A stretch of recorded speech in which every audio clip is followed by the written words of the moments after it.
పిల్లలకి summer holidays ఇచ్చేసారు కాబట్టి ఏదో ఒక స్నాక్ ఐటమ్స్ అయితే అడుగుతూ ఉంటారు కదా.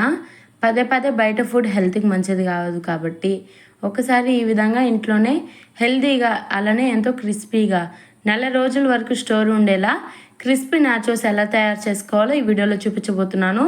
పిల్లలు అయితే చాలా ఇష్టంగా తింటారు. ఒకసారి ట్రై చేయండి.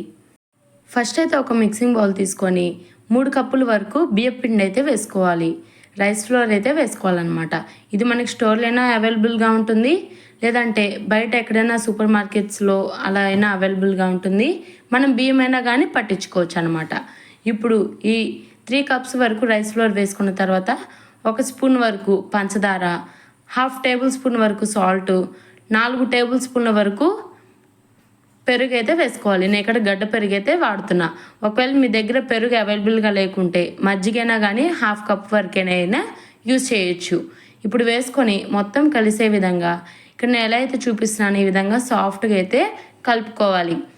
అంటే గట్టిగా ప్రెస్ చేస్తున్నట్టు కాకుండా ఇక్కడ నేను ఎలా అయితే చూపిస్తున్నాను ఈ విధంగా సాఫ్ట్గా కలుపుకోవాలి. ఈ విధంగా పిండి అనేది మొత్తం కలుపుకునే మధ్యలోనే ఇక్కడ నేను చూపిస్తున్న విధంగా వాటర్ అనేది కొద్దిగా స్ప్రింకిల్ చేసుకుంటూ, అంటే ఎక్కువ వాటర్ ఒకేసారి వేసుకోకుండా కొద్దిగా వాటర్ అవసరానికి తగ్గట్టుగా స్ప్రింకిల్ చేసుకుంటా మనకి పిండి ఈ విధంగా కన్సిస్టెన్సీ అనేది మనం చపాతీ ముద్ద ఎలా అయితే చేసుకుంటామో ఆ విధంగా చపాతీ ముద్దలో ఎలా అయితే వస్తుందో ఆ విధంగా చపాతీ ముద్దలు అయితే చేసుకోవాల్సి ఉంటుంది. పిండి అనేది ఇక్కడ నేను చూపిస్తున్నా చూడండి, ఈ విధంగా సాఫ్ట్గా అయితే కలుపుకోవాలి. మరీ హార్డ్గా ఉండకూడదు, అలానే మరీ సాఫ్ట్గా ఉండకూడదు. ఇక్కడ నేను చూపిస్తున్న విధంగా సాఫ్ట్గా కలుపుకొని ఒక 10 నిమిషాలు తడిగుడ్డు వేసుకొని పక్కన పెట్టేసుకోండి. ఇప్పుడు 10 నిమిషాల తర్వాత ఇంకోసారి బాగా కలుపుకోవాలి. ఈ విధంగా బాగా కలుపుకున్న తర్వాత దీనిలోకి వాము కానీ లేదా జీలకర్ర కానీ 1 టీ స్పూన్ వరకు వేసుకొని 2 నుంచి 3 టేబుల్ స్పూన్ల వరకు కారం అనేది వేసుకోండి. మీరు తినే కారం పట్టించి కారం అయితే వేసుకోండి. పిల్లలకి పెడతాం కాబట్టి కొంచెం తక్కువ కారమే వేసుకోండి, పిల్లలు తినేంత కారం అనమాట. ఇప్పుడు వేసుకొని ఇంకో 2 నిమిషాలు బాగా ఇక్కడ నేను చూపిస్తున్న విధంగా బాగా కలుపుకోవాలి. మనం పిండి ఎంత సాఫ్ట్గా కలుపుకుంటే మనకి అంత క్రంచీగా మనకి నాచోస్ అనేటివి వస్తాయి. ఇప్పుడు ఇక్కడ నేను చూపిస్తున్న విధంగా అంటే ఈ షేప్లోనే కాదు, మీకు నచ్చిన ఏ షేప్లో అయినా కానీ మీ పిల్లలు ఏ విధంగా అయితే తింటారో ఆ విధంగా ఏ షేప్లో అయినా కానీ మీరు ఈ విధంగా ఇక్కడ నేను చూపిస్తున్న విధంగా చేసుకోవచ్చు, లేదా మీకు నచ్చిన ఏ షేప్లో అయినా కానీ మీరు తయారు చేసుకోవచ్చు. నేనైతే ఈ షేప్లో తయారు చేస్తున్నాను. మీకు ఒకవేళ ఆ షేప్ నచ్చకపోతే ఇక్కడ నేను చూపిస్తున్నాను చూడండి, ఈ విధంగా చపాతీ ఎలా అయితే మనము రుద్దుకుంటామో ఈ విధంగా రుద్దుకొని సైడ్స్ మొత్తం కూడా కట్ చేసేసేయాలి. ఎక్స్ట్రా సైడ్స్ మొత్తం కూడా కట్ చేసేసిన తర్వాత ఇప్పుడు ఫస్ట్ అయితే సైడ్స్కి కట్ చేసుకోవాలి. ఇక్కడ నేను చూపిస్తున్న విధంగా స్ట్రైట్గా 4 నుంచి 5 గీతల వరకు పెట్టుకొని కట్ చేసుకోవాలి. తర్వాత మొత్తం కూడా సమానంగా పెట్టుకొని సైడ్స్కి అయితే కట్ చేసుకోవాలి. మీరు ఇక్కడ వీడియోలో చూస్తుంటే అర్థమవుతుంది కదా, ఈ విధంగానే చేయండి. దీనివల్ల మనకి డైమండ్ షేప్ అయితే వస్తుంది. మీరు సర్కిల్ చేసుకోవచ్చు, లేదా డైమండ్ షేప్ చేసుకోవచ్చు, ట్రయాంగిల్ షేప్ చేసుకోవచ్చు. మీకు ఏ షేప్ నచ్చితే ఆ షేప్ చేసుకోవచ్చు. ఇక్కడ నేను చూపిస్తున్నా చూడండి, ఈ విధంగా అమ్మాయిలు రోస్ అవి ఈ షేప్స్లో చేసి పెట్టవచ్చు. ఏ షేప్ అంటే ఆ షేప్ చేసుకోవచ్చు అనమాట.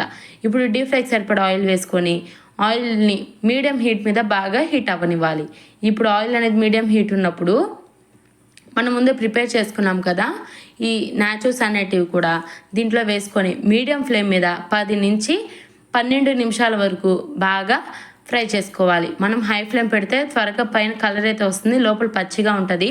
కాబట్టి మీడియం ఫ్లేమ్ మీద మంచిగా ఫ్రై చేసుకోవాలి. ఇప్పుడు ఏదైనా ఒక మిక్సింగ్ బౌల్లోకి వేసుకొని టేస్ట్కి సరిపడే వరకు సాల్ట్, కారం ఉంటే చాట్ మసాలా వేసుకోండి. చాట్ మసాలా లేకుంటే అవైలబుల్గా గరం మసాలా అయినా వేసుకోవచ్చు. గరం మసాలా కూడా లేకుంటే చికెన్ మసాలా అయినా వేసుకోవచ్చు. జస్ట్ ఫ్లేవర్ కోసం ఉంటే యాడ్ చేసుకోండి, లేదంటే స్కిప్ చేసేయచ్చు. మనం ఆల్రెడీ పిండిలో కలుపుకున్నాం కాబట్టి ఉప్పు కారం అనేది టేస్టీగా ఉంటాయి. బట్ ఈ విధంగా ఎక్స్ట్రాగా వేసుకోవడం వల్ల ఇంకా చాలా బాగుంటాయి టేస్ట్ అనేది. సో నేను చెప్తున్నాను అనమాట. ఇప్పుడు ఈ విధంగా ఉప్పు కారం అన్నీ వేసుకొని ఫ్రై చేసుకున్నట్టయితే మనకి ఎంతో క్రిస్పీగా టేస్టీగా ఉండే నాచోస్ అయితే రెడీ అయిపోతాయి. దీన్ని ఏదైనా కానీ గాలి పోకుండా అంటే ఎయిర్టైట్ కంటైనర్లో కానీ పెట్టుకున్నట్టయితే 4 రోజుల నుంచి 2 నెలల వరకు అయితే అలానే క్రిస్పీగా అయితే ఉంటాయి. ఈ పాడైపోకుండా క్రిస్పీగా అయితే 4 రోజుల వరకు అయితే ఉంటాయి అన్నమాట. ఒకసారి ఈ విధంగా ఎక్కువ క్వాంటిటీ అయినా చేసి పెట్టుకోండి. పిల్లలు అనేది ఇష్టంగా తింటారు. పిల్లలు ఇప్పుడు లేస్, చిప్స్ ఇవి ఎలా అయితే తింటున్నారో ఇవి కూడా వాటితో సమానం. బట్ మనం హెల్దీ వేలో అయితే చేసామన్నమాట. అంతే, సేమ్ క్రిస్పీగా అయితే ఉంటాయి. టేస్ట్ కూడా చాలా అంటే చాలా బాగుంటాయి. మనం కూడా గిల్ట్ ఫ్రీగా పిల్లలకైతే ఇవ్వచ్చు అనమాట. పిల్లలు బయట ఫుడ్ తింటుంటే మనం వద్దని చెప్పినా కానీ వినకుండా తినేస్తూ ఉంటారు కదా. మనం అలా గిల్ట్ ఫ్రీ, ఆ విధంగా గిల్ టైం లేకుండా ఇవి అయితే మనం హెల్తీగా పెట్టచ్చు. మనం ఇవి టొమాటో కెచప్తో అయినా సర్వ్ చేయొచ్చు. టొమాటో కెచప్తో కూడా చాలా బాగుంటాయి టేస్ట్ అనేది. నాకు నార్మల్వి కన్నా కానీ టొమాటో కెచప్తో చాలా బాగా నచ్చాయి అసలు. ఒక్కసారి మీరు కూడా ట్రై చేయండి. పిల్లలైనా పెద్దవాళ్ళైనా ఎవరైనా కానీ ఇష్టంగా తినేస్తారు. వాళ్ళ కోసం చేసినా కూడా మీరు తినేస్తారు. టేస్ట్ అయితే అంత బాగుంటాయి. ట్రై చేసి ఎలా వచ్చాయో అనేది ఫీడ్బ్యాక్ అనేది కామెంట్ సెక్షన్లో ఇవ్వండి. మన ఛానల్ని ఇప్పుడే సబ్స్క్రైబ్ చేసుకోండి.